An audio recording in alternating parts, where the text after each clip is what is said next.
கட்டும் போடா இந்த பூமியில் நிலையாய் வாழ்ந்தவர் யாரடா போனால் போகட்டும் போடா.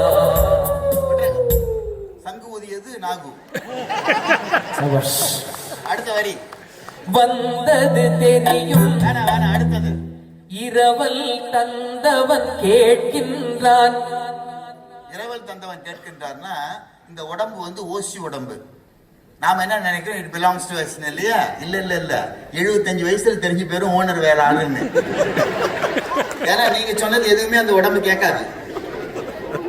இரவல் தந்தான், ஓசியில கொடுத்தான், இத்தனை வருஷம் கொடுக்குறேன், லீஸ் இல்ல, டெனன்சி அக்ரிமெண்ட்ல ஒண்ணுமே இல்ல.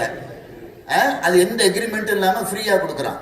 சட்டப்படி பாத்தீங்கன்னா எதுவுமே இல்லை. என்ன கேட்டா we are squatting on someone's land basically. நீங்க தான் அந்த எக்ஸ்பர்ட் ஆச்சா. அப்போ உட்கார்ந்துகிட்டு இருக்கிறோம். அப்ப என்ன ஆகுது, இரவல் தந்தவன் கேட்கறான், முடிஞ்சு போச்சு, கொடு திருப்பியா கிட்ட. இரவல் தந்தவன் கேட்கின்றான், அதை இல்லை என்றால் அவன் விடுவானா? இல்ல முடியாது, நான் வராத ஐடியாவே இல்லை, நான் 100 வருஷம் இருந்துட்டு வரலான்னு இருக்கிறேன், நான் இவ்வளவு ஷேர் மார்க்கெட்ல போட்டுட்டு இதெல்லாம் நான் அனுபவிக்க வேண்டியிருக்கு, கொண்டாட்டி பள்ளியெல்லாம் இருக்கு, எனக்கு எக்ஸ்டென்ஷன் கொடு, நான் மெதுவா தான் வருவேன் அப்படின்னா விட மாட்டான். அடுத்தது என்ன, உறவை சொல்லி அழுவதனாலே உயிரை மீண்டும் தருவானா? இறந்து போயிட்டா, இல்லைங்க நீங்க உயிரை எடுத்துக்கிட்டு போக நினைச்சது வந்து ஒரு ஸ்ட்ரேஞ்சர் இல்ல, இவர் வந்து என் கணவர், இவர் எங்கள் அக்கா, என் தங்கச்சி, என் மனைவி. ஓ ஐம் சோ சாரி, அவர் அப்பாவா, நான் மிஸ்டேக் பண்ணிட்டேன் அப்படின்னு கடவுள் சொல்ல மாட்டேன். நீ எவனா இருந்தா எனக்கு என்ன. உறவை சொல்லி அழுவதனால், உறவை சொல்லி அழுவதனாலே உயிரை மீண்டும் தருவானா?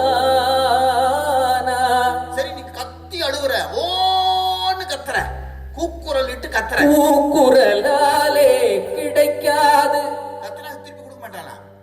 சரி இதெல்லாம் நமக்கு ஒண்ணு பாட்டு போட்டுக்காரு. நமக்கு எல்லாரையும் பார்த்த முடியல, கத்தி பார்த்தோம், கூப்பாடு போட்டு பார்த்தோம், ஊர்ல உள்ளவெல்லாம் பேசி பார்த்தேன், கத்தனை எல்லாம் முடியல. ஒரு கேஸ போட்டு கடவுள் மேல,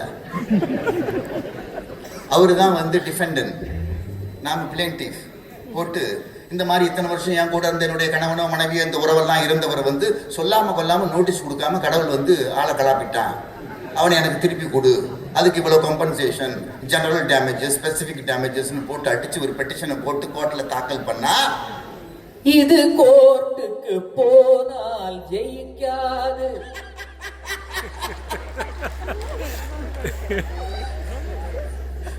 ஜெயிக்காது. ஏன்?